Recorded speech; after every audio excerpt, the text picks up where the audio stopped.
turkiy xalqlarda Umay timsoli bor.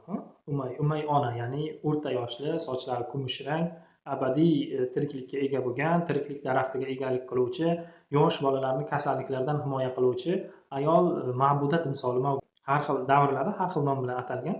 Bu eng qadimgi manba, adashmasam, Kushon, hozircha Kushon hukmdorlarining tangalari hisoblanadi.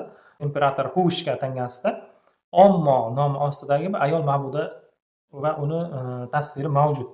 Ya'ni ularda, Kushonlarda ham aynan Umay onaga e'tiqod, unga sig'inish, unga ishonish elementlari mavjud.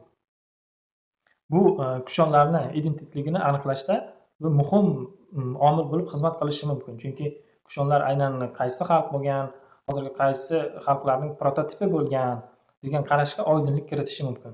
Ya'ni bu bilan demoqchimanki, Kushon xalqlarida ularni kelib chiqishi va Markaziy Osiyoga kirib kelishdan avval yashagan hududlarini hisobga olgan holda Kushon xalqlari qanaqadir prototurkiy elementlarni o'zida jam qilgan bir xalq hisoblangan.